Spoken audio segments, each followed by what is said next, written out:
Hello, true crimerers. This is the case of Wesley Ira Purkey.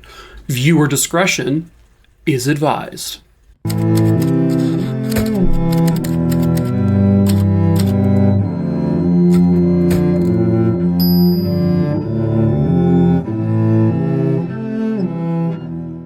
Wesley Ira Purkey was born on January 6, 1952 in Wichita, Kansas. And much like a lot of individuals that I've covered, had a rough childhood. Wesley was sexually molested, abused by his parents and other adults who were there to basically care for him. He had been, physically abused a lot as well, and had some potential brain trauma from that. And then when he was 18, he had seen a psychiatrist numerous times and was eventually diagnosed as being schizophrenic, and was also diagnosed as having an antisocial personality disorder and depression. By 1970, he started his life of crime. He had committed a burglary for which he was caught pretty promptly, and then was convicted of that burglary and sentenced to, I'm not sure exactly how long the sentence was, but he was paroled fairly early into the sentence. But he broke his parole. He did some bad things while he was on parole, so that meant he was sent back to prison. In 1980, he was paroled again. And then, shortly after that parole, he ends up robbing a man and shooting the man twice in the head. That man, unbelievably, would survive that, but Wesley was once again apprehended and charged with various charges and convicted again. He was sentenced to 15 years to life. While in prison, this time he was labeled as being very violent. He was never cooperative with the guards. He would always talk back. He was very argumentative. He was just kind of not a model prisoner at all. He was even stabbed by other prisoners on 2 different occasions. But by 1986, they said he reportedly took a positive turn.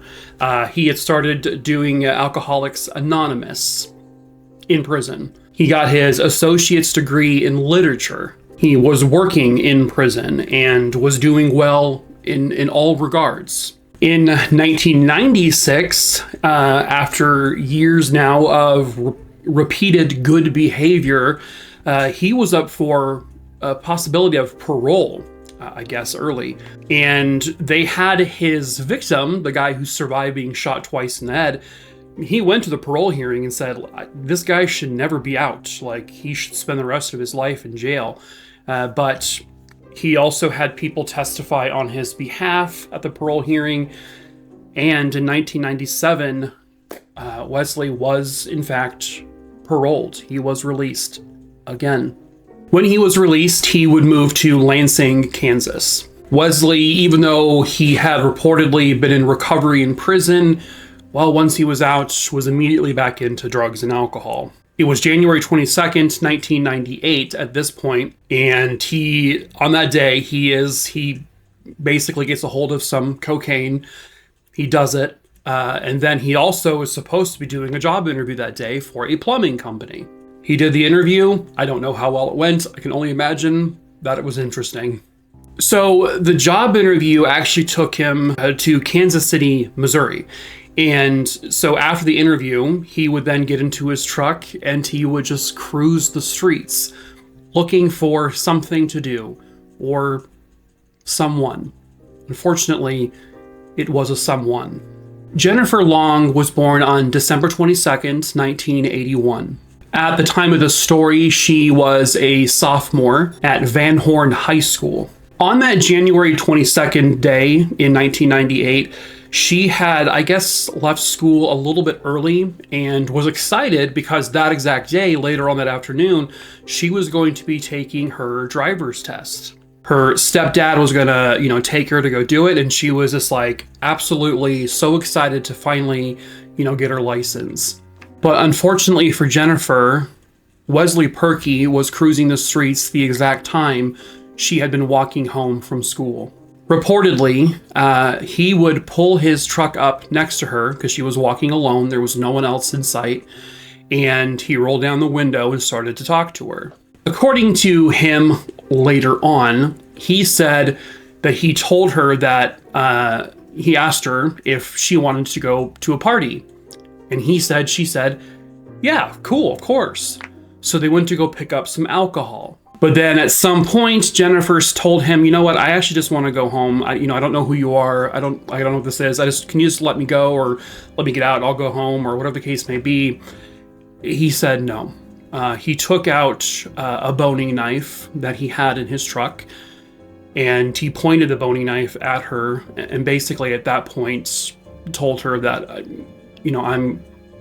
you're not getting out of this truck. So he drove from Kansas City back to his home in Lansing, Kansas. It's about a 30-minute drive and it takes him across, obviously, state lines. And no one saw Jennifer ever again. Jennifer has never been found. Apparently, at the time, Wesley was actually married and had a stepkid, but none of them were at the home that particular afternoon because they were at work/school. So he took Jennifer Long, this is all according to him, down to his basement where he basically tied her up and, at knife point, he then sexually assaulted her. Jennifer, after that, tried to get up and run, but unfortunately, Wesley grabbed her and basically threw her to the ground. The two of them fought, they struggled, he had a knife in his hand, they were fighting over, control of the knife, and Jennifer was just trying to get the hell away. But then Wesley got a hold of the knife and he started to stab Jennifer in her face. He stabbed her in her face, her neck, her chest. Blood was just everywhere, and he said he just kept stabbing her until she stopped screaming and until she stopped moving, and he had killed her. He would later tell authorities, quote, "It's not like in the movies. They don't die right away." He says he then took her body and put it into a giant, this really giant toolbox. He cleaned up all the blood from the basement. He cleaned the knife. He made the basement look immaculate, just in case his wife and stepchild came home. And then he just went out to a bar and drank and just had a good time the rest of that day. On his way home from that bar, he stopped into a local store and purchased an electric chainsaw. Gee, what's he gonna do with that? Meanwhile, as he's doing that, Jennifer's family is freaking out. They can't find her. They report her missing. The police begin a search. They're searching this entire area, her area where she lived. They're asking, everyone, when's the last time you saw her? They're questioning everyone in her life. They're questioning people at the school. They're trying to find out where the hell she went and what happened. They got no reports of anything. There were no witnesses who saw her kidnapping, unfortunately. No one heard her screaming. No one heard anything. So it was literally Jennifer was just, to them, Jennifer was there and then she was gone. And nobody knows why, how, who, what, when. It's just happened. She was gone. Meanwhile, back in Wesley's home, his wife comes home and, the family is home. And so he can't do anything about Jennifer's body until the following day because he needs people to be out of the house. And I guess it took him a couple of days of doing this, just given timing and things he had to do, I guess. But he would take the chainsaw and he would dismember Jennifer's body into small pieces. He said he then put those pieces into different bags. He took those bags, threw it into a fire, burned everything completely. He would later tell police that some of the bones didn't burn all the way, so he took them in his hand and he crushed them until everything was ash. And again, this took him like a week, maybe even a week and a half to do because he had to do it in small portions of time so that people wouldn't hear and get suspicious. And if his wife came home, he had to do this very meticulously. And apparently he did a really good job at it because no one thought a thing. He then took all of the ashes and all of the tiny bone fragments he couldn't crush, all of the, whatever organs, I guess you can say, that were still there. He took all of it and he drove it 200 miles away and dumped all of it in separate places in this like large pond or lake. He then destroyed all of the clothing that she had been wearing. Like, he erased any existence of her. And unfortunately, the family back at home is still hoping that they're going to find Jennifer, but they don't know that they're never going to find her. And they wouldn't even know what happened to her until another murder happened. Mary Ruth Bales was born on May 4th, 1918. She was born in Sweet Springs, Missouri, eventually would find her way to Kansas City in Kansas. At the time of this story, Mary is just, a homemaker. She lives at home. She's 80 years old. She had a husband before, but he passed.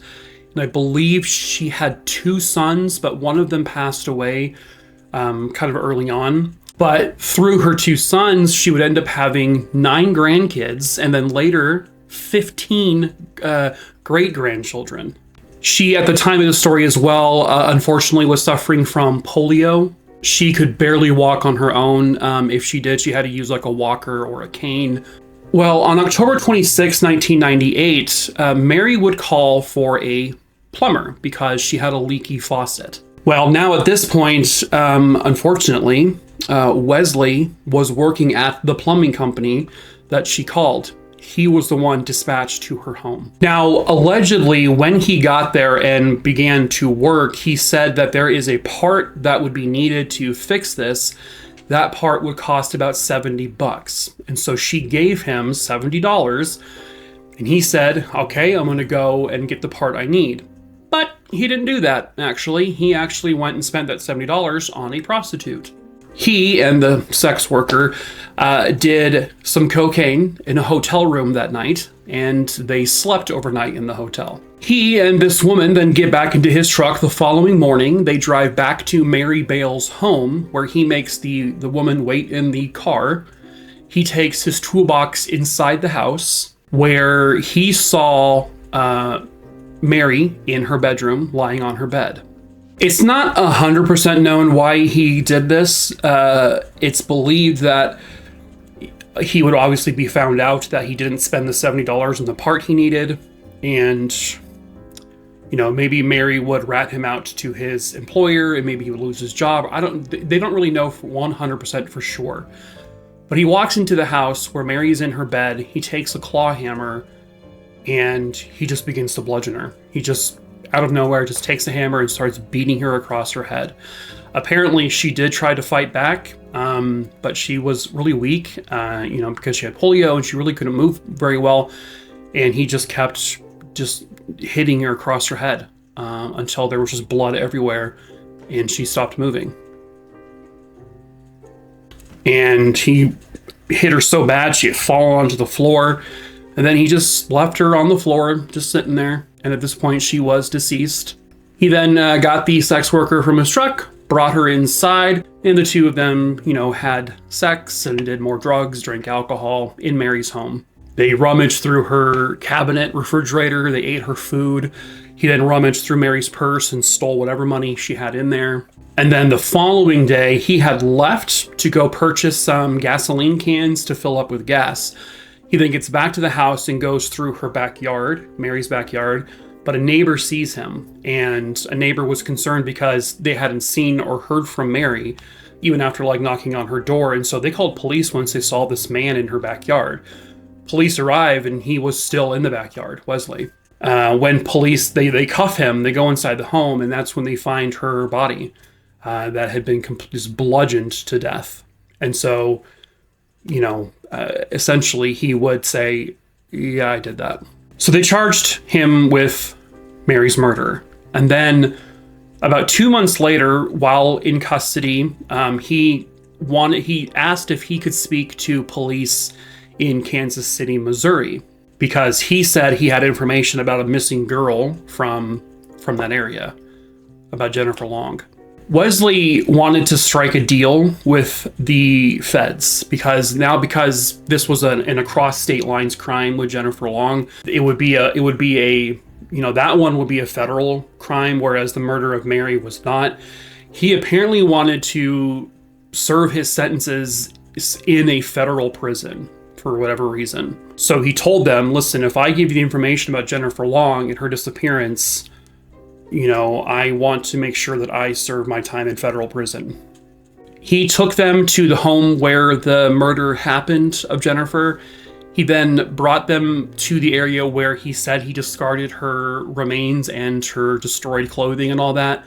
They searched the entire area, but they found nothing. And they probably weren't ever going to, because he admitted he just completely destroyed her body, to dust. And then he just threw it all into a pond.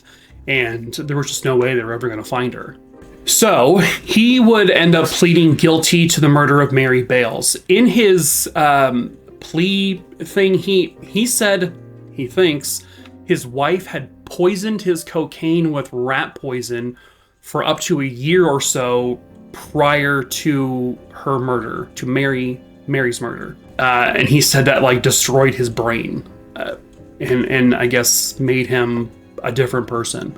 I don't know if they ever really verified that or what, but he would be convicted of Mary Bales' murder and was sentenced to life in prison without parole.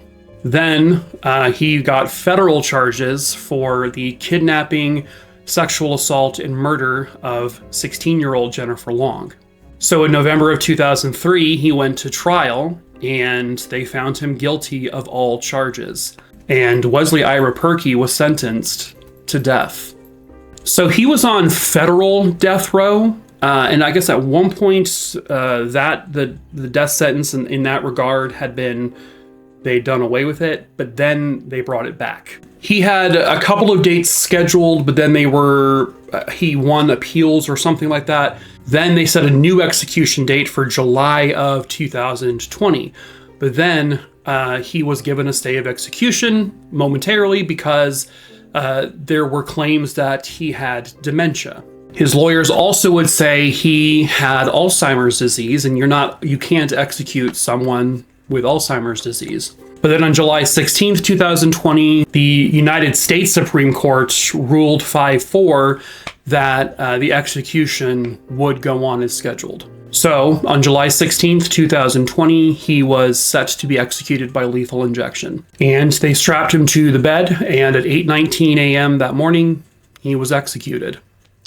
The autopsy would end up showing that he, during the execution, suffered a flash pulmonary edema, and that what he experienced was the experience of drowning or suffocating, and it was described as the most excruciating pain a person could possibly go through. He had fluid buildup into his lungs, all the way up into his trachea. His lungs actually increased in weight due to all of the fluid buildup. Essentially, they just said that in this execution, he went through absolute agony, hell, and pain. And that's just, that's not supposed to happen. That's not the way it's supposed to go. It's supposed to be humane. There's a lot of opinions, obviously, about the death sentence, about executions. One could argue he brutally murdered two women in excruciatingly painful ways. They were alive for the majority of their attack. Jennifer felt every stab. Mary felt every hammer blow. They both went through hell as well. I don't know if I have a personal opinion on this. My personal opinion on the death sentence is that I've always been totally okay with the concept. I don't think the way we do it is the best. And certainly there are innocent people who are on death row, and that's a fact. Innocent people have been executed before, and that's a fact. In this case, Wesley Purkey was not innocent. I think it was just irrefutable. He was guilty of these crimes. There was no doubt about it. At this point, it's just do we execute people, and are we okay with that person going through the worst pain imaginable? I think that's just a person-to-person kind of opinion on it. I don't know how I feel.